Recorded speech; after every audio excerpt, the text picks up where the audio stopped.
شیروالا house سے چھٹی رات کو محمد اجمل قادری تفسیر قرآن مجید کے مسلسل پروگرام کے ساتھ حاضر ہے۔ میرے محترم دوستو، سورہ انعام وہ سورت ہے جس میں اللہ جل جلالہ نے مجوس کی اصلاح کے لیے انہیں دعوت الی التوحید دی۔ جیسا کہ میں نے عرض کیا تھا، سورہ بقرہ میں یہود کو دعوت الی التوحید اور دعوت الی الکتاب دی گئی تھی۔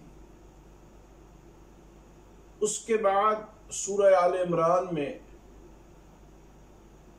نصارہ کو یعنی عیسائیوں کو دعوت الی التوحید اور دعوت الی القرآن دی گئی تھی۔ اس کے بعد سورہ نساء اور سورہ مائدہ میں اصلاح عرب مقصود تھی۔ سورہ انعام میں اصلاح مجوس مقصود ہے۔ یہاں پہلے رکوع میں اللہ جل جلالہ تین چیزوں کو بیان فرما رہے ہیں: توحید، کتاب اللہ اور رسالت۔ بتایا جا رہا ہے کہ اللہ جل جلالہ خالق خیر بھی ہے اور خالق شر بھی۔ نور بھی اللہ نے پیدا کیا اور ظلمت کا خالق بھی اللہ۔ لیکن توحید کے عقیدے پر قائم رہنے کے لیے اتباع کتاب اللہ بہت ضروری ہے۔ اگر اتباع کتاب اللہ نہ ہوگی تو انسان شر کی لعنت میں مبتلا ہو جائے اور شر کی انتہا ابتلاء شرک ہے، اور انسان اگر کتاب اللہ کو چھوڑ دے گا تو مبتلا فی شرک ہو جائے گا۔ آج دنیا کی اقوام میں توحید مقصود یعنی وہ توحید جس سے نجات ہوگی، اس کے متعلق لوگ اوہام کا شکار، حالانکہ اصل توحید کے نیچے آنے سے ہی انسان دنیا اور آخرت میں کامیاب ہو سکتا ہے۔ کہ جذبہ توحید اگر پیدا کرنا چاہتے ہو تو اس کے لیے تمسک کتاب اللہ ایک بنیادی حاجت اور ایک بنیادی ضرورت ہے۔ اگر تم جذبہ توحید حاصل کرنا چاہتے ہو تو کتاب اللہ کا تمسک اس کی بنیاد ہے۔ 19ویں رکوع تک انہی قوانین کو بڑی شرح و بسط کے ساتھ بیان کیا گیا۔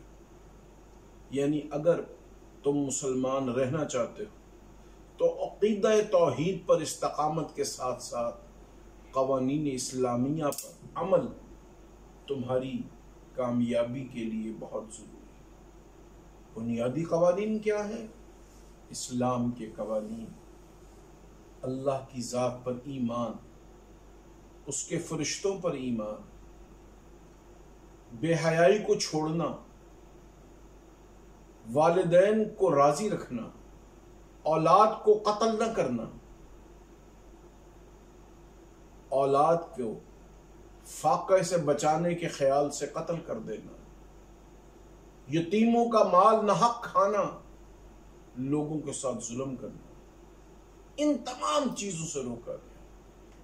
اور 20ویں رکوع میں بتایا گیا ہے کہ اصل میں اللہ پاک ان احکامات پر عمل کے نتیجے میں آپ کو مذہب ابراہیمی کی طرف لے جانا چاہتے ہیں، اس لیے کہ تم سنت ابراہیمی کی پیروی کرتے ہوئے ابراہیمی مسالک اور ابراہیمی مذاہب کی جو سرداری ہے اللہ پاک مسلمانوں کو وہ عطا کرنا چاہتے ہیں۔ اس کے لیے کتاب اللہ کا تمسک اور جذبہ توحید کو اپنے اندر سلامت رکھنے سے اور مال یتیم اور مال نحق نہ کھانے سے تم ان تمام ان خدائی اوصاف کو پالو گے جس سے دنیا کی امامت تمہارا مقدر.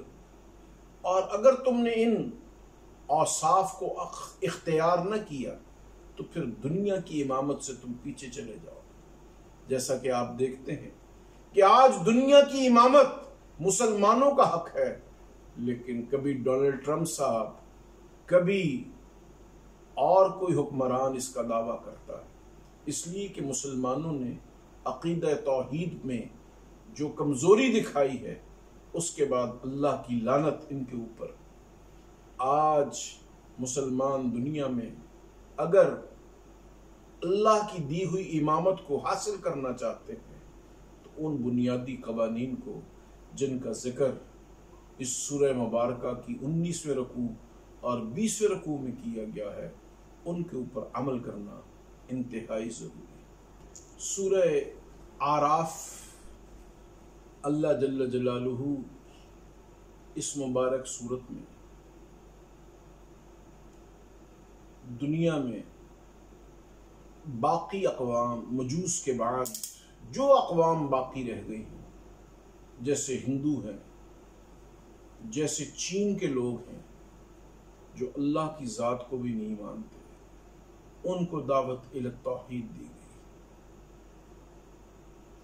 اس سورہ اعراف میں اللہ جل جلالہ لوگوں کو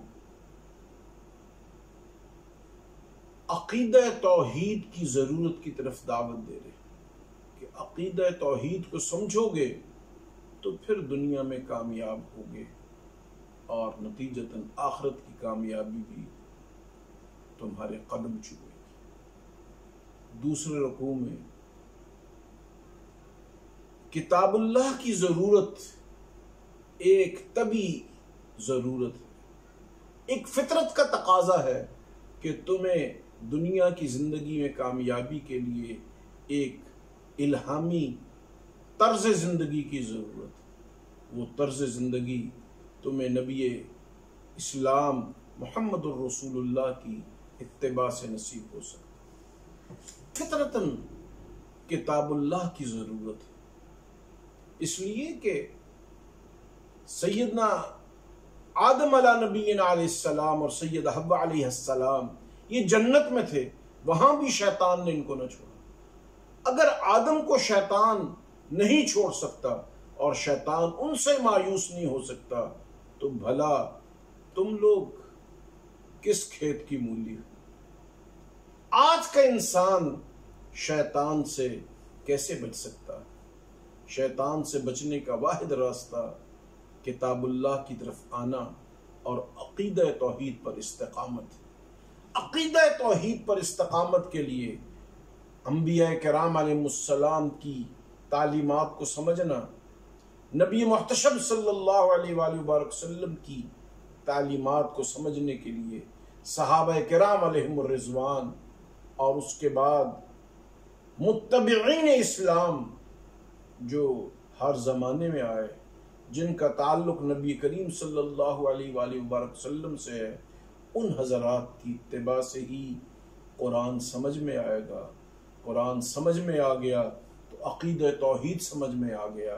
جب عقیدہ توحید سمجھ میں آ گیا تو اسلام پر عمل آسان ہو گیا.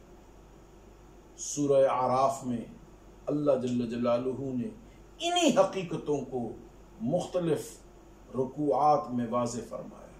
نے فرمایا کہ میں انکار کرنے والوں کو اور اپنی آیات کو جھٹلانے والوں کو ایک دم نہیں پکڑتا، بلکہ استدراجن میرا یہ طریقہ ہے، میں نہ ماننے والوں کو مہلت دیتا ہوں.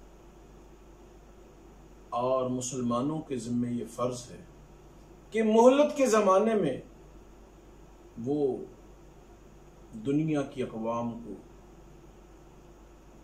تبلیغ کے ذریعے، مواعظ حسنہ کے ذریعے، عمدہ انداز کے ذریعے لوگوں کی عقل کے پیمانے کے مطابق ان کے رواجات کی روشنی میں ان کو بتائیں کہ دعوت الی کتاب کتنی ضروری ہے، کہ کتاب اللہ کی اتباع کے بغیر کامیابی ممکن نہیں۔ لیکن جو مہلت اللہ کفار کو دیتا ہے، اس مہلت کے دور میں مسلمانوں کے ذمے یہ فرض ہے کہ وہ مواعظ حسنہ کے ذریعے تبلیغ کریں اور لوگوں کو اللہ کے قانون کی جامعیت اور اس کے نتائج کی خوبصورتی سے آگاہ کریں، اس لیے کہ قوانین اسلام کی جامعیت لوگوں کو بتانے سے اور اس پر عمل درآمد کے نتیجے میں جو اقوام عالم کو فوائد حاصل ہوں گے دنیا کی زندگی میں،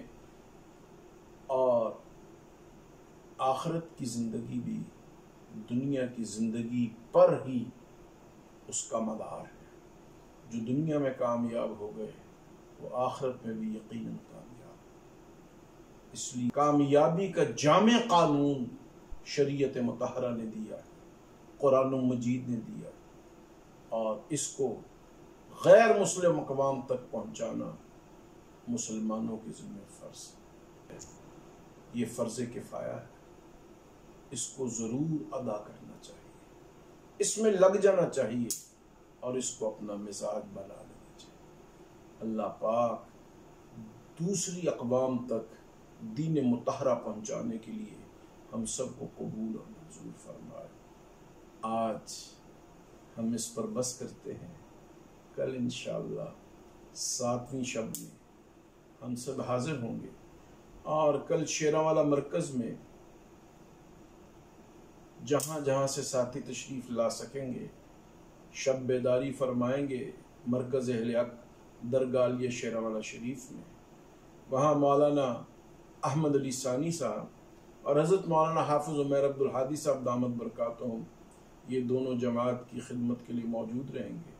اسی طرح 17 کی شب کو بھی اور پھر 27 کی رات کو بھی ساتھی تشریف لائیں گے۔